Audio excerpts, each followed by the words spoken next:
Good morning dear students. Myself Dilip Goyal और मैं आपको जो है आज बेसिक अकाउंटिंग टर्म्स के बारे में बताना चाहता हूँ। तो बेसिक अकाउंटिंग टर्म्स जो है उसमें अकाउंट का जो है सारे वर्ड्स जो होते हैं जिसकी बेसिस पर आप बाद में उसको अकाउंट को आराम से समझ पाते हैं। तो सबसे पहला वर्ड जो होता है अकाउंटिंग की बेसिक टर्म्स के अंदर जो मैंने यहाँ लिखा है, सबसे फर्स्ट है आपके बिजनेस ट्रांजैक्शन। बिजनेस ट्रांजैक्शन का मीनिंग ये होता है कि जब दो या दो से ज़्यादा पार्टीज़ आपस में गुड्स या सर्विसेज का लेन देन करती है, ट्रांसफ़र करती है एक दूसरे को, तो उसको अपन बिजनेस ट्रांजैक्शन कहते हैं। तो इसमें ये ज़रूरी होता है कि दो पार्टीज़ होनी चाहिए जिनके बीच में कुछ गुड्स या सर्विसेज का एक्सचेंज होना चाहिए, जिसके बदले में वो कैश भी ले सकते हैं। और ऐसा ज़रूरी नहीं कि कैश ही ले, बिज़नेस के अंदर बहुत सारे ट्रांजैक्शन जो है वो उधार यानी क्रेडिट बेसिस पर भी किए जाते हैं। तो ट्रांजैक्शन के लिए बस यही ज़रूरी है कि दो पार्टीज़ के बीच में गुड्स और सर्विसेज का एक्सचेंज होना चाहिए और उसके बदले कैश लिया भी जा सकता है या फिर बाद में क्रेडिट बेस पर भी देकर वो पैसा उनसे वसूल किया जा सकता है। उसके बाद दूसरा वर्ड जो होता है बेसिक बिजनेस के अंदर जो आपने यहाँ पे लिखा है मैंने, कैपिटल। कैपिटल एक बहुत ही इम्पोर्टेंट टर्म है।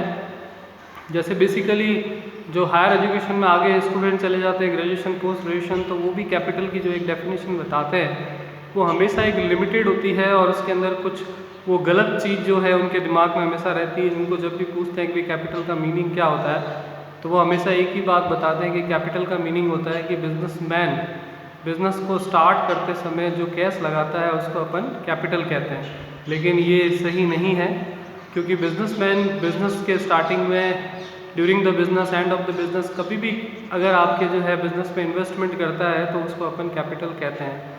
दूसरी बात यह है कि बिज़नेस के अंदर केवल कैश ही वो इन्वेस्ट करे ऐसा ज़रूरी नहीं, वो कैश भी कर सकता है, वो गुड्स यानी स्टॉक के फॉर्म में भी बिज़नेस में कुछ ला कर दे सकता है या फिर वो कुछ एसेट्स परचेज करके भी बिज़नेस में लगा सकता है। तो दैट मीन्स कि कैपिटल जो है वो केवल आपके सिर्फ और सिर्फ जो है वो कैश नहीं, बल्कि ये सारी चीज़ें कैपिटल के अंदर काउंट होती है। और इन शॉर्ट अपन कहें तो बिजनेस में जो भी कैश, गुड्स या एसेट्स इन्वेस्ट करता है अपने पास से, तो उसको अपन जो है वो क्या कहते हैं, कैपिटल कहते हैं।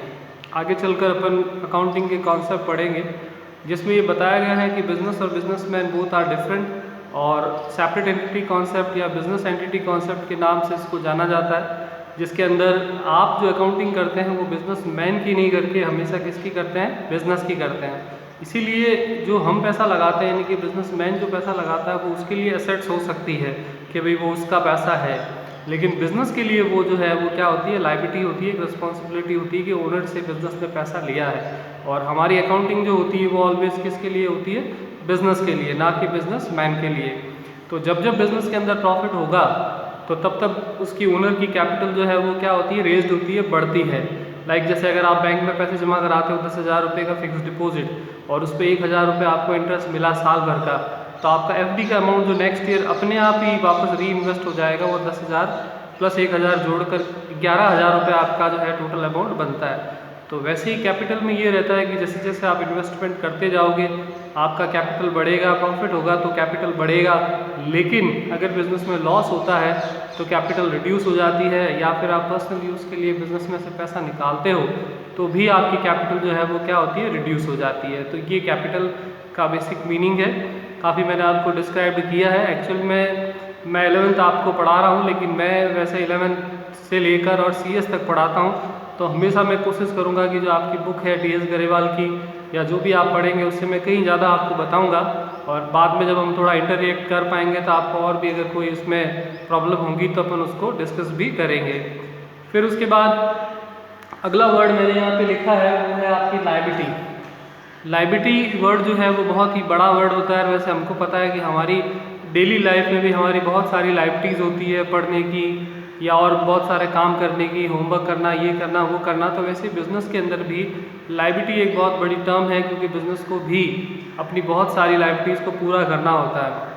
बेसिकली इसका जो डेफिनेशन होता है लायबिलिटी का, मतलब ये होता है कि बिज़नेस ने जो भी पैसा लोगों से ले रखा है और जो उसको पेमेंट करना है वापस दूसरे लोगों को, तो उसको अपन जो है वो लायबिलिटी कहते हैं। और लायबिलिटी में जो पैसा आप लेते हैं वो भी बहुत अलग अलग तरह से अपन उसको डिफाइन कर सकते हैं। जैसे पहला मैंने आपको यहाँ पे बताया कि लायबिलिटी के दो पार्ट है, एक तो इंटरनल और एक एक्सटर्नल लायबिलिटी। इंटरनल लायबिलिटी का मतलब ये होता है कि जो भले ही बिजनेसमैन और बिजनेस अलग अलग होते हैं, लेकिन फिर भी बिजनेसमैन का खुद का बिजनेस होता है, इसलिए बिजनेस के लिए जो ओनर ने पैसा लगाया है वो लायबिलिटी तो है, क्योंकि वो पैसा उसको मिला है बिजनेसमैन से, लेकिन फिर भी उसको वो डिफाइन करता है एज ए इंटरनल लायबिलिटी, यानी कि ओनर का खुद का पैसा लगा हुआ है।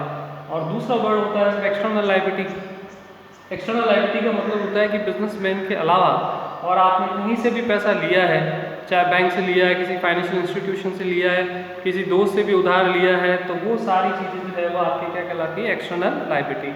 फिर उसके बाद अपन इसमें लायबिलिटी को और अलग से एक और तरीके से बांट सकते हैं, जिसमें अपन उसको नॉन करंट लायबिलिटी और करंट लायबिलिटी के बेसिस पर बांटते हैं। नॉन करंट लायबिलिटी का मतलब होता है कि ऐसी लायबिलिटी जो कि लंबे टाइम के लिए आपने अगर जो पैसा लिया है, लाइक जैसे कैपिटल होती है वो लंबे टाइम के लिए होती है तो वो लॉन्ग टर्म है। बैंक लोन होता है वो 10 साल 5 साल के लिए है, कार के लिए लोन लिया, घर बनाने के लिए लोन लिया, तो ये सारे लोन आपके जो है वो लंबे टाइम के लिए होते हैं, तो इसलिए ये सब जो है वो आपके क्या माने जाते हैं, लॉन्ग टर्म। लेकिन दूसरा वर्ड है इसमें करंट लायबिलिटी। करंट लायबिलिटी का मतलब होता है कि ऐसी लायबिलिटी जो कि आप विद इन 12 मंथ के अंदर पेमेंट कर देंगे तो उसको अपन बोलते हैं करंट लायबिलिटी, जिसके अंदर बेसिकली क्रेडिटर्स वर्ड लिखा है फर्स्ट। क्रेडिटर्स का मीनिंग होता है कि जिनसे अपन ने गुड्स खरीदा है और उनको पेमेंट देना है, उसको अपन क्या बोलते हैं, क्रेडिटर्स। बिल्स पेबल यानी जो चेक आपने दिया है और जिसका पेमेंट आप 2-3 महीने बाद करोगे तो उसको बिल्स पेबल बोलते हैं। और बैंक ओवरड्राफ्ट। बैंक ओवरड्राफ्ट का मतलब कि बैंक में जितने पैसे जमा थे आपके, अगर आपने उससे ज़्यादा पैसा निकाल लिया है तो उसको अपन क्या बोलते हैं, बैंक ओवरड्राफ्ट। तो ये सारी लायबिलिटी ऐसी है जिसका विद इन 12 मंथ तो एटलीस्ट आपको पेमेंट करना ही करना होता है, इसलिए अपन इसको क्या बोलते हैं, करंट लायबिलिटी।